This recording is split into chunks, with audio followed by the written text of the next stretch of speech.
it's time for us to check back in with Alex Stewart and see what happens next in the book. If you've missed any of the previous readings, please look in the description below for a playlist. Alex had mentioned the crossbow in a passing way. The first early crossbow I ever saw was in the possession of Guy Bowers, my longtime collector friend from Greenville, Tennessee. When I was finally able to acquire it after years of negotiations, I set out to learn something about the use of the crossbow in this country. Dr. Robert Riddell, a respected anthropologist at the University of Tennessee, was greatly impressed with my acquisition. Although he was a native of Australia, he knew more about Appalachia than almost anyone I've known. I recall him saying that of the tens of thousands of items in the museum, he felt this early crossbow was the single most significant piece. I had found no mention of the crossbow being used in early America, but my friend, Gene Purcell, one of the more astute observers of our early culture, points out that there have been objects discovered which suggest to some that crossbows were used in the Revolutionary War period. Others disagree. Robert Johnson, owner-operator of the museum Whistle in the Woods in Rossville, Georgia, thinks the crossbow was used in early New England and later in the Pacific Northwest, but had never heard of it being used in Appalachia. Even DeSoto's men coming into this region in the 1540s, 200 years before the first settlers arrived, had largely converted to the use of firearms. But there it was, a genuine early crossbow, doubtless of the 18th century, found in Greene County, Tennessee. I began to inquire in that area, and a couple of the old men recalled seeing the remnants of old-timey crossbows when they were young. I was anxious to find out what Alex knew about this ancient weapon. I asked him if it had at one time been commonly used on Newman's Ridge. "Why, Lordy, yes, I recollect the crossbow. My grandpap Stewart had one when I was a boy, and the other folks before my time hunted with them. They so poor they couldn't get a hold of a rifle gun, and they couldn't have got powder and lead for it if they had one. If a feller back then had a gun, he's a big man." "Tell me about making a crossbow." "Well, they generally use poplar for the stock. It's light and yet it's strong. But black haw is the best for the bow if you can find it. Cedar will do if you get the right mixture of red and white, and hickory makes a good arrow. It is straight-grained and won't hardly break." Since I had found no pioneer artifact which Alex could not make from scratch, I asked him if he thought he could make a crossbow. His response was quick and confident. "Why, sure, if I can get the timber." When I next saw him a few weeks later, I told him of my effort to find a haw tree, and he responded enthusiastically. "I'll swear I've had that on my mind all week to go back yonder and hunt me a haw and make you that bow. If I can't find a haw, I'll just get me a piece of cedar. A haw tree is the solidest wood you ever saw. You can't see no grain in it, and it's got plenty of spring. That's the reason the Indians used it for their bows." Well, we never were able to find a suitable haw, so Alex proceeded to use cedar for the bow.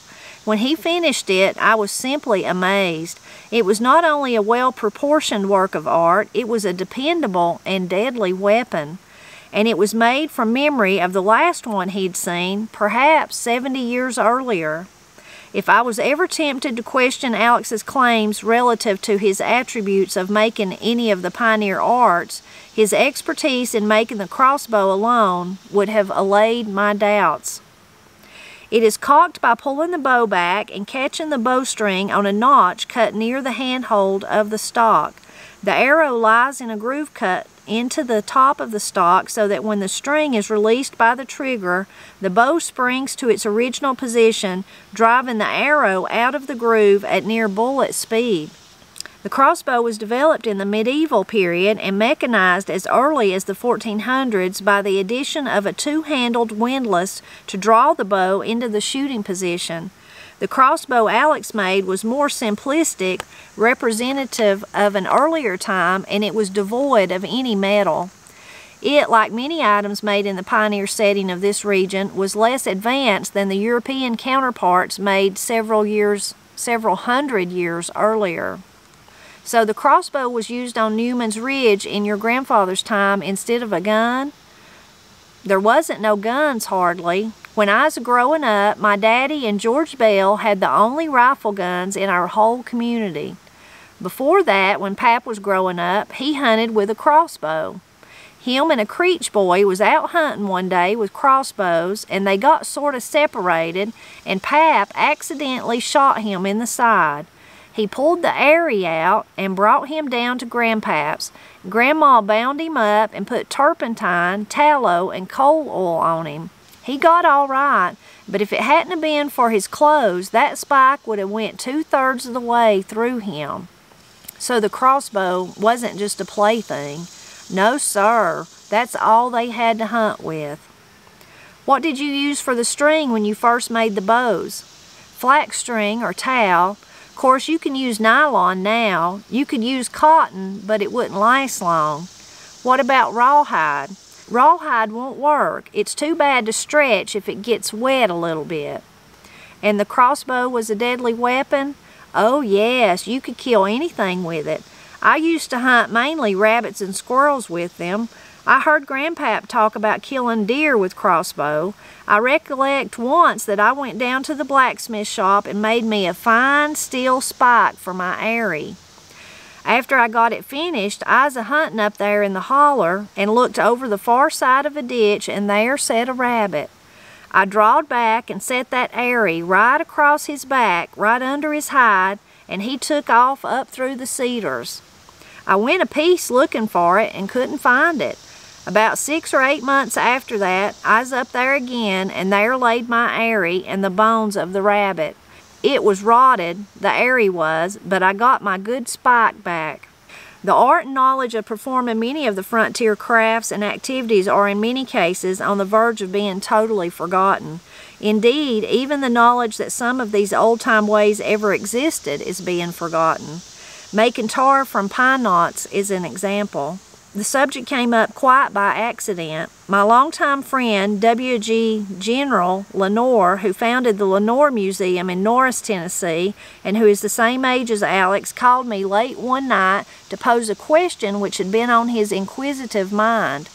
Where did the saying, "I'll beat the tar out of you," come from? Although this is a most common expression throughout this area, I didn't know the origin of the phrase. We agreed I should ask Alex, and I posed this question the next time I saw him. "Oh yeah, I've heard that all my life, beat the tar out of them. Always sounded to me like they meant they was going to beat the life out of them, but wherever it come from, I don't know." But Alex didn't stop there. The subject, like most all subjects once raised with him, sparked a discourse. He told me that he had run many a batch of tar. How do you go about making tar? You go in the woods where some big pine trees have rotted away, and you get them rich pine knots that's left. You split them into real fine pieces and lay them on top of a flat sloping rock. Then you cover that with mud. You pat that mud down good and build you a good fire on top of that, and in a little while that tar will start running out from under that mud. You'd have a bucket there to catch it. Now you have to be careful not to let it catch fire, because it'll burn like powder. Most of the tar ever you saw was black, but that's because the smoke got to it. It comes out pretty and yellow if you can keep the smoke away from it. I have a tar rock in the museum with grooves cut into it so the tar could more easily escape and be channeled to a central point and to be caught in a kettle. All my information heretofore described a different method of making tar. It consisted of placing the pine on the stone as Alex described, placing a large iron kettle upside down over the pine knots, daubing the cracks with mud, and then building a fire. I suspect the process Alex described was a much earlier one, going back hundreds, even thousands of years. One could make tar in the manner he described, even if he didn't have a kettle. I have several wooden tar buckets in the museum, still coated with the thick black substance. They were used mainly to carry tar for lubricating the axles of the old tar pole wagons. The words tar and pitch are often used interchangeably, and pitch was one of the earliest and most important experts in colonial America. I encouraged Alex to further enlighten me on the fascinating subject of making and using pine tar. I can remember when we used to run tar and sell it for $1 a gallon. They used it to grease the old-time wagon wheels. It won't let your wood wear. In the early wagons, a wooden axle turned inside a wooden hub. It seals off that wood and it just won't wear out. Uncle Joe Levesey followed logging all the time, and he had 2 big wagons, and I've sold him gallons of tar for them wagons. When steam engines and sawmills started coming in, they'd take tar and put it on the belt so they wouldn't run off the pulleys. We used it also in dehorning cattle, cut the horns off a cow and put a patch of tar over it, and that keeps the flies off. I've seen them go round and round with their heads black with tar, and it would melt and run down their jaw and make them look like monkeys. The tar was full of turpentine, and it was good medicine. I've heard that they put tar on hogs when they had lice. Oh yeah, it'd take lice off of them, and their hair too if you put too much on. It was good for that, and it was good to give a dog when it had distemper. Grease him under his throat, and it would break the distemper right away. A lot of people raised sheep back then, and in the spring of the year they'd take tar and run it up their noses and blacken their faces with it to keep them from taking what they called the head rot. Pap had sheep, and I've held them many a time while he tarred them. Was it in liquid form, the tar? No, it was thick like molasses. You could make it as hard as you wanted to. You could make it so hard that you could take a knife and hack it and it'd fly like glass. Or you could make it thin. You boil it after you run it, you know. Boil it down like you was making molasses, and just make it as thick as you want it. The longer you boiled it, the thicker it got. Could you use the heart of pine or just the knots? The knots is the best. The main body isn't hardly as rich. I've seen them's rich plumb through, just look greasy. But you won't find 1 out of 50 that-a-way.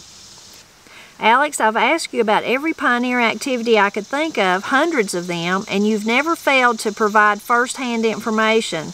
Let me try a new one. Do you know how to make lime? I've built 2 lime kilns in my lifetime and burned a heap of lime. You've got to know what you're doing to make lime. Tell me from beginning to end how you made lime. You need to find a right steep bank and dig back into it and make you a big room. Then you line the walls of that with big rock to keep it from falling in, and you cover them walls with mud. Cover the rock plumb up so you can't see rock nowhere. Then you lay a big flat rock across the top and cover that with dirt. You leave a little hole in the back about a foot square so the smoke can come out. You need a good hardwood to burn lime, hickory or oak. You've also got to get the right kind of rock to make lime. You want a certain kind of limestone, not too hard. There's a kind of limestone that's mixed up with flint and it won't burn into lime. We call it bastard rock. You take the right kind of limestone and bust it up into 5 or 10 pound rocks and put them in your kiln and get your fire right hot. It takes 2 men to fire a kiln, and it'll take 24 hours to make a run.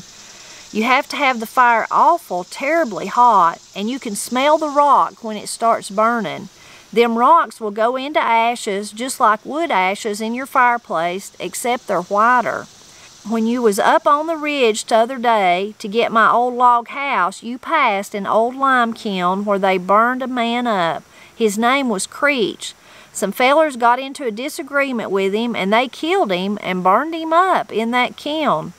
Uncle Bert Goins, that was Grandpap's uncle, said that place was haunted. And him and Grandpap wouldn't come by there of a night because the haints had got after them. They'd go 10 miles out of their way before they'd go by that old lime kiln. What uses did you have for lime other than tanning leather? Oh, the biggest thing we used it for was on the crops. It's a heap better than fertilizer, and it'll last for at least 6 or 7 years. There's nothing that will make a pasture grow like burnt lime. You get a heap better results than from this here crushed lime. When you're putting it on your row crops, don't put it too close. It's high-powered stuff, and it'll kill your corn and stuff if you put it too close. But talk about growing. Buddy, you put a little of that burnt lime on your garden and just sit back and watch it come from there. Any other uses for lime? We used to make cement, and we used it around toilets in later years. People kept a little bag of lime in their privies, and every once in a while they'd throw a handful down in the pit. That would keep the odor down, and it'd keep the flies away. You can put a pound or 2 of lime in your vat when you're heating water to scald hogs, and that will help make the hair come.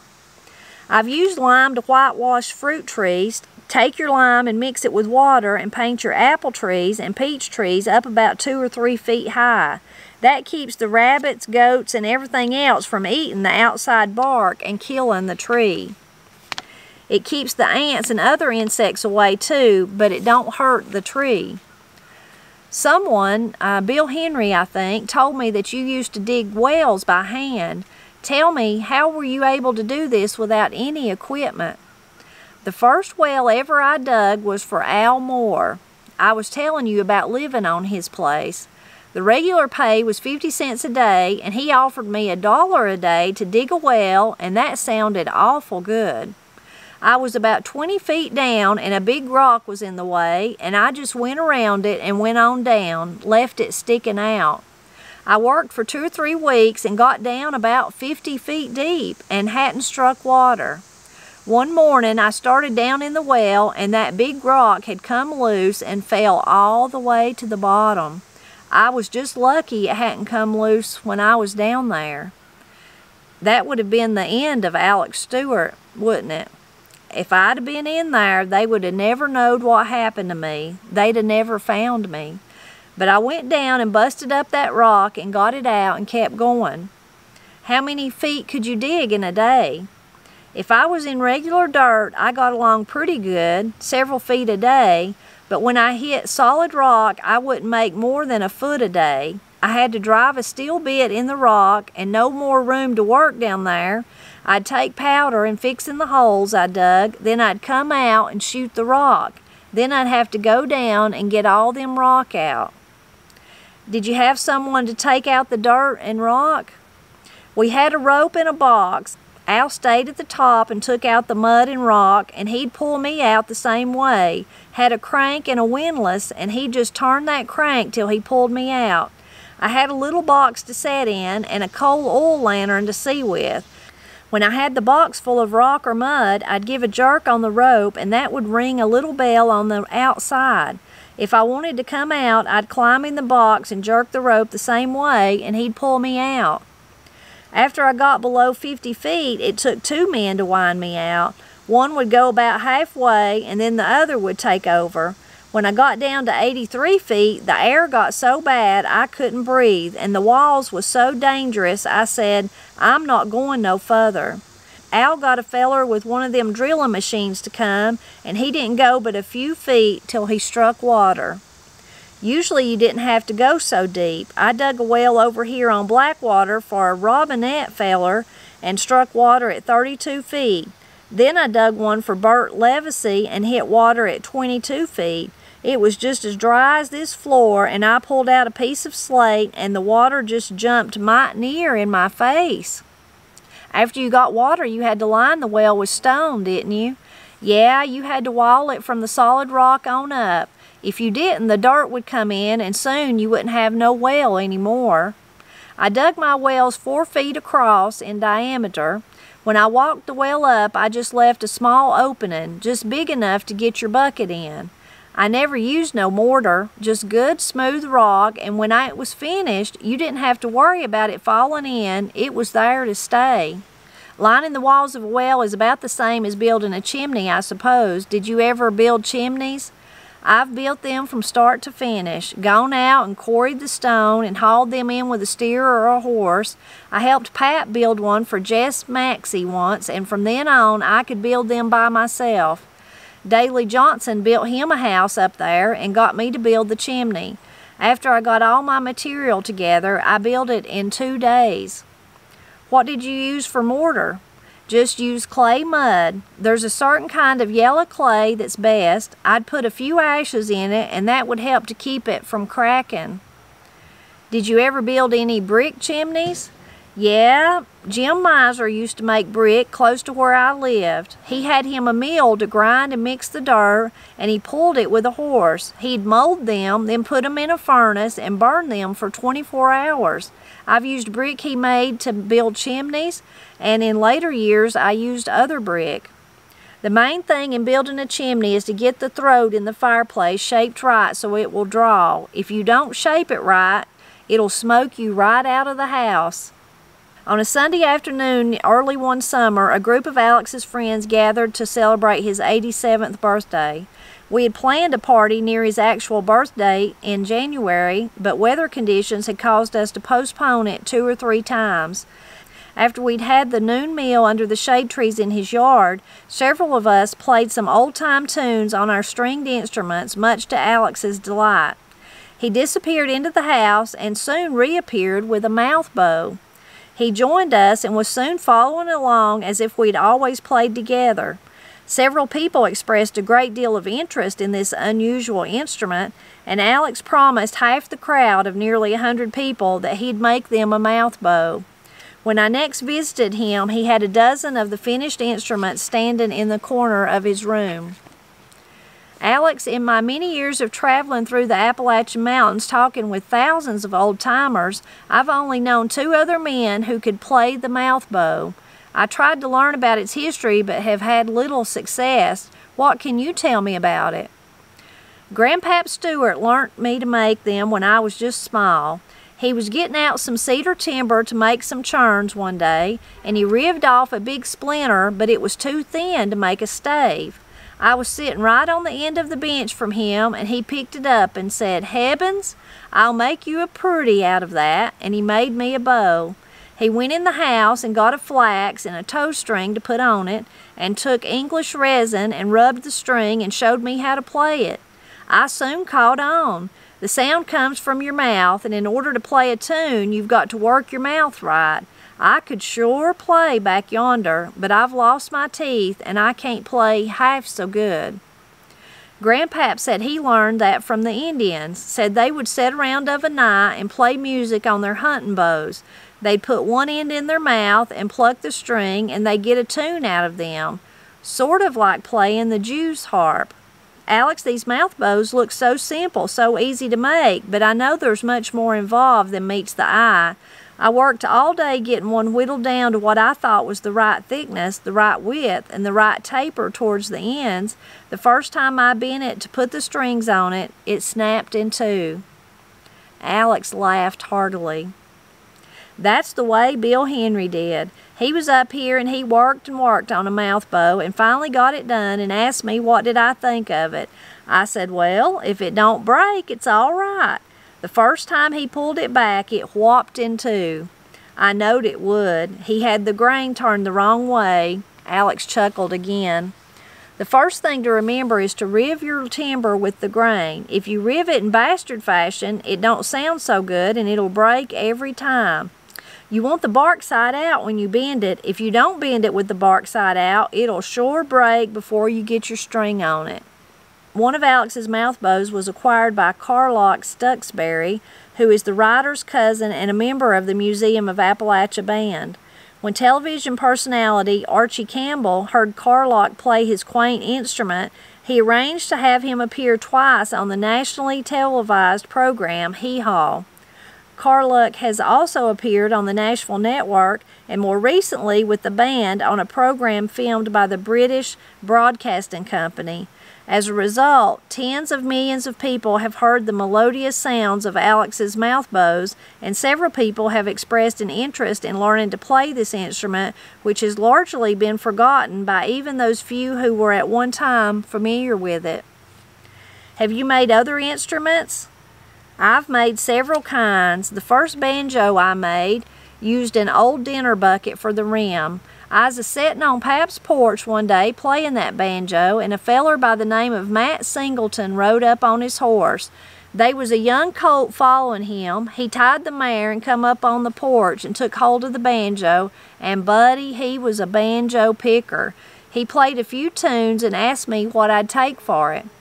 He said, "I'll trade you that old colt for the banjo and $5. I told him I didn't have no money, and he sat there and played another song or two, and then he said, "I'll take $2.50 in the banjo for the colt, and you can pay me when you get the money."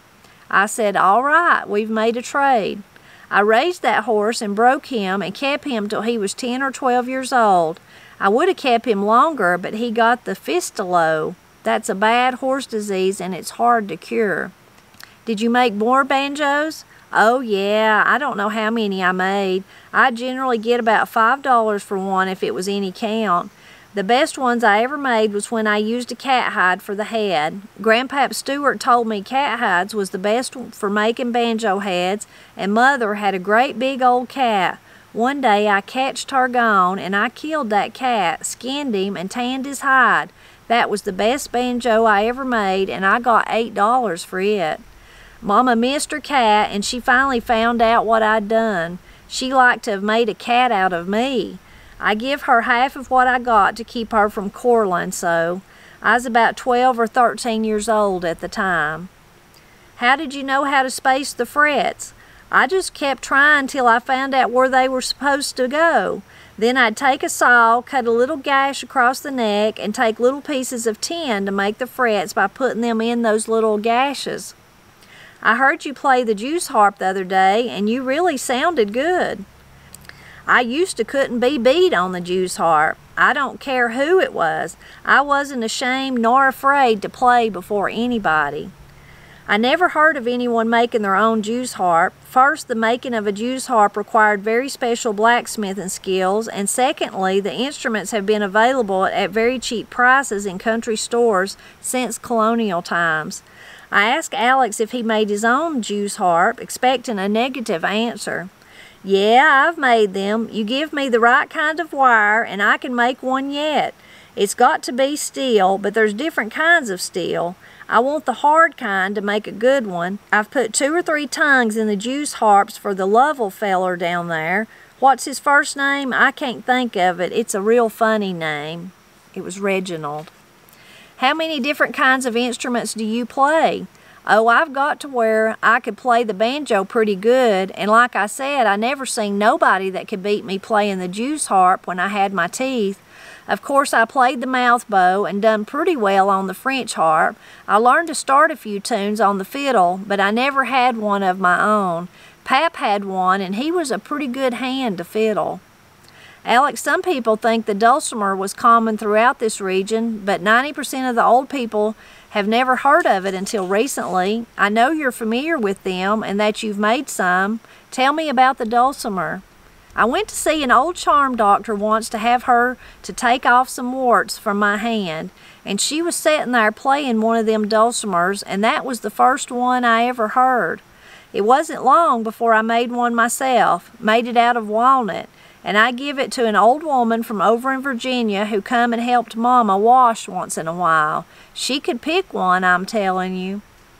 "I never realized you'd made so many kinds of musical instruments. Is there anything else in the music line that you've made?"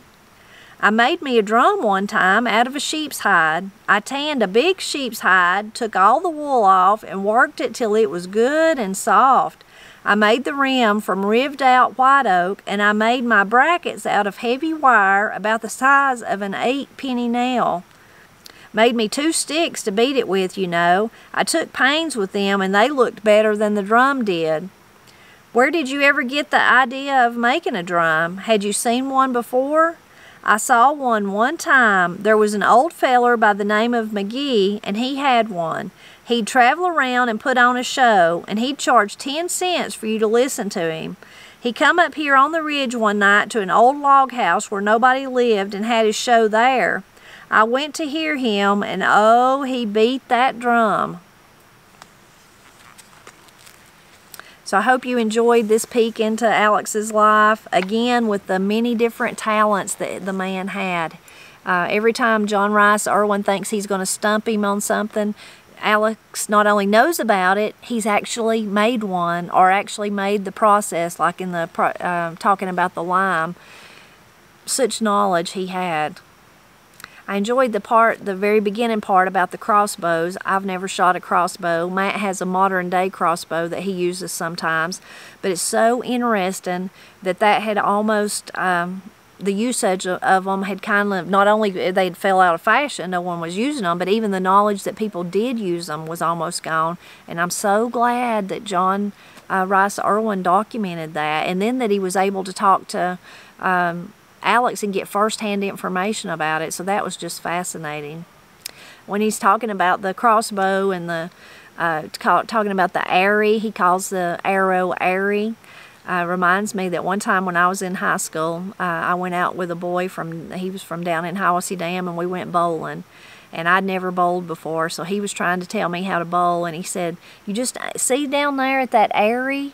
And I said, "At that what?" And he said, "That arry." It took about 3 times for me to realize. I said, "Oh, you mean the arrow?" And he kind of blushed and said, "Yeah, the arry." But now, all these years later, that's just one of my favorite memories. Not that I ended up liking the boy that much, but just that he actually used that word that Alex is using. He's about my age, so hopefully he's still there in Hiwassee Dam. Maybe he's got kids by now, and maybe he's taught them to say airy, to say that usage. So I really, really enjoyed that part. And then the rich pine and the tar was really fascinating. We gather rich pine to start fires with. Whenever we're in the woods, especially Matt, he keeps an eye out for rich pine. In a lot of different areas, they call that either lightered or lightered knot or pitch or pine pitch. Different things. I'm sure I'm leaving some of them out, but it's called different things in different areas. Just lightered, I think I said that one. But we call it rich pine. That's what Alex was calling it. But I didn't know, I guess I did know that turpentine and things like that come from pine, but I did not know that about the tar.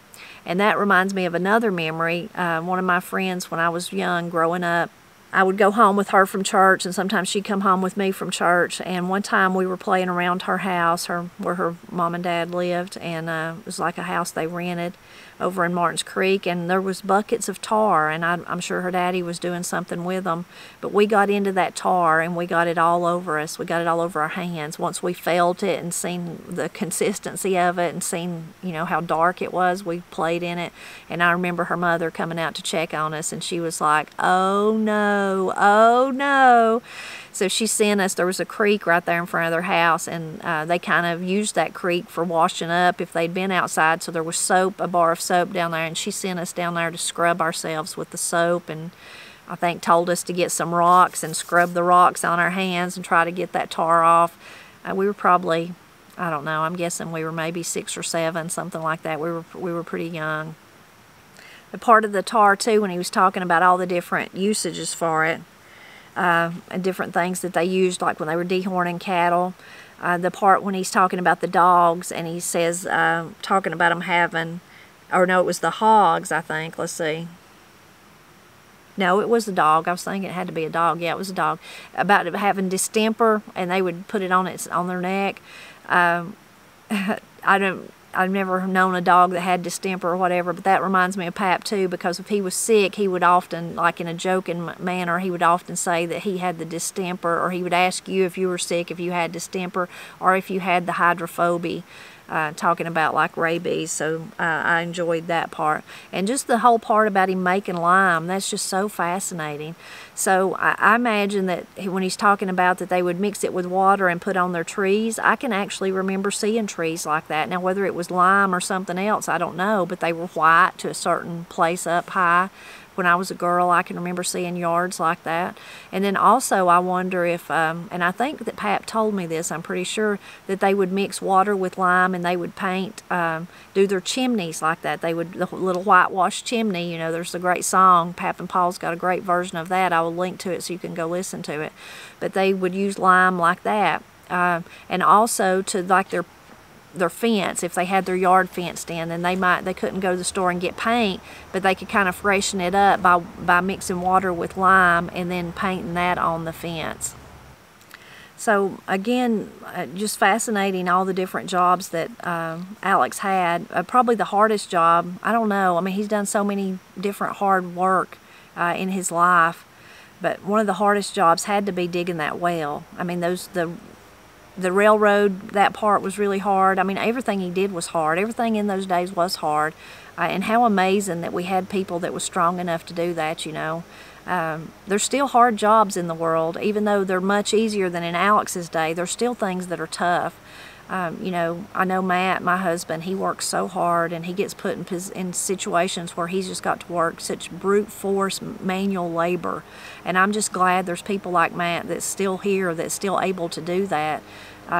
Because even though it's better than when in Alex's day, because of course Matt has tools and all those kind of things, and of course they have machines. There's, you know, I don't know of anyone hand digging wells. There may be someone doing it like as kind of an off-grid project, but there's still jobs that just kind of take that brute force. And I'm thankful for men like Matt and other people that can actually do the work. But Alex is.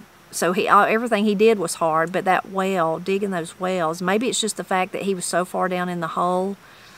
I could not do that. I'm so claustrophobic. I just couldn't. I couldn't be able to do that. So that was an amazing thing. And you know, he talks about these different, like the tar, how much he got for it. Of course, every part we've read, he'll tell how much he made from it.